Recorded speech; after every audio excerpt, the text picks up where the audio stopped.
As the Gen Aiel settled in Rhuidean, their warrior counterparts went into the surrounding deserts they named the Threefold Lands, forming clans who fiercely defended their territory and denied access to most outsiders. Exceptions were made for the Aes Sedai out of respect for their ancient ties, as well as merchants and gleemen to provide supplies and stories from the outside world. Another group allowed passage, but for a very different reason, were the Tuatha'an, as the Aiel considered them so dishonorable it would bring shame to come anywhere near them.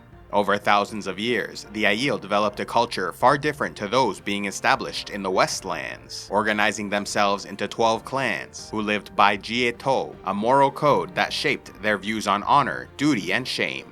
Living in the desert, water was considered their most precious resource, with the water oath becoming the most sacred promise they could make. Though men and women in their society often had strictly defined roles, they were in some ways more egalitarian than their western neighbors. While only males could become clan chiefs, only females could hold property and become wise ones, acting as honored healers, diplomats, historians, and counselors. If a woman displayed interest in a man, he was not permitted to react unless she verbally expressed her feelings. Men can then give gifts and offer themselves as servants to win her affection, but only the woman could propose marriage, to which he could agree or refuse. Despite feeling no embarrassment with being nude in public, displays of physical affection were considered strictly taboo. When it came to relationships, the Aiel practiced polygamy, allowing for a man to marry multiple wives, though the women must all be in agreement and willing to become sister wives, bonded through rituals performed by wise ones. Focusing on spear-based desert combat, both men and women could become warriors, trained to believe there was great honor in defeating enemies, but none in killing them.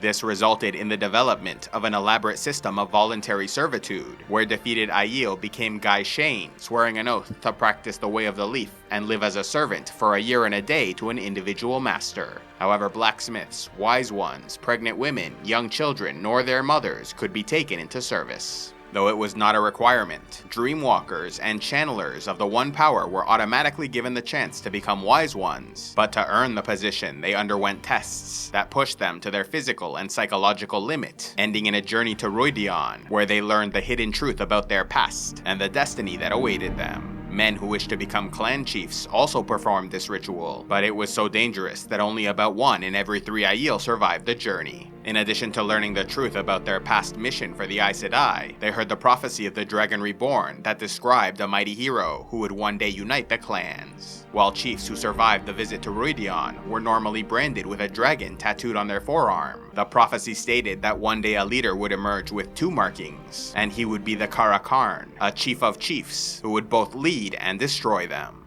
He shall spill out the blood of those who call themselves Aiel as water on sand, and he shall break them as dried twigs. Yet the remnant of a remnant shall he save, and they shall live. Separated into 12 clans, the Aiel further divided themselves into Septs to represent their geographic region, and holdings to describe their actual settlements, which then had a central hold. Yet despite the bonds their people developed to their neighbors, many owed their first allegiance to one of the 12 warrior societies, with only one, the Far Darais Mai, or Maidens of the Spear, accepting women.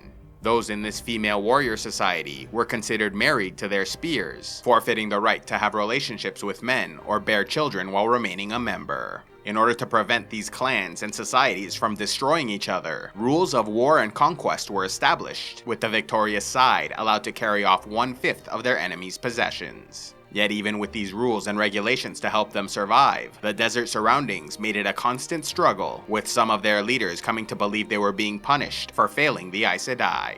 Nevertheless, the warrior clans survived and multiplied throughout the area, while the Gen Aiel eventually died off, leaving Rhuidean largely abandoned. Nearing the end of the years after breaking, hordes of Trollocs and Shadowspawn invaded the continent from the north, wreaking havoc across the Westlands. Though they also tried to invade the Threefold Lands, the harsh conditions and fierce resistance led them to retreat and name the region the Dying Ground.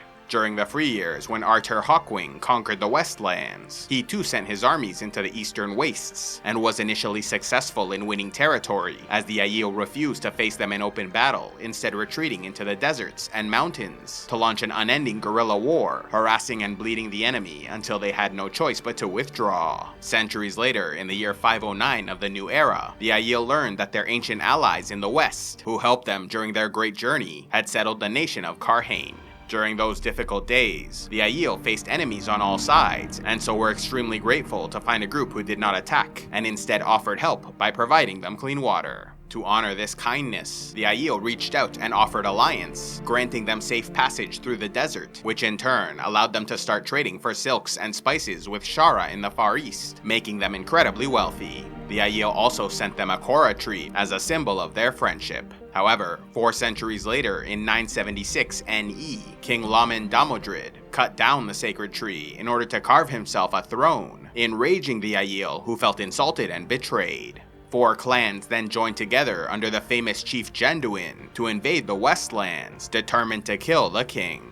Armed with spears and a righteous cause, 90,000 Aiel descended upon the Westlands, destroying any army that dared stand against them. When they realized the gravity of the threat they were facing, the nations of the West banded together in a defensive alliance, but even so could not achieve victory. Despite being outnumbered, the Aiel chased King Damodred all the way to Tarvalin, where they fought the Battle of the Blood Snow in 978 NE, finally killing their hated enemy. At this point, having defeated the West, they might have continued to occupy and plunder their territory, but the Aiel had no such motivation, instead immediately returning to their homeland after justice was served. Fighting in the armies of the West during these years, a young soldier named Tam Althor happened to find what looked like an abandoned Aiel baby after a battle on Dragonmount, choosing to raise him as his own son in the village of Two Rivers. Around the same time, the Aes Sedai Gitara Moroso had a vision proclaiming the dragon had been reborn, leading them to start searching for the child. In time, the boy Rand al'Thor learned that he was both an Aiel and the prophesied dragon reborn, going about fulfilling his destiny by emerging from Rhuidean with 2 forearm tattoos, in order to rally support from the clans for his war against the Dark One shai'tan. Although 11 of the clans followed him, the ji'e'toh refused and joined the enemy, only to be defeated by the armies of the Kara-Karn. Love audiobooks? Then be sure to check out Audible, where they have the world's largest collection available. Simply sign up through the link in the description box below, and get 2 free audiobooks to start out. A special thanks to all those who contribute to CivilizationEx, like Tamika the Black Wolf, Midori Senin, Sir Rice of the Dreadfort, Fred Heartless, Knight of Iron and Ice, and youtube.com/soulguidemedical. If you would like to help CivilizationEx, click on the Patreon link, and please be sure to like and subscribe, and click on the links to see more.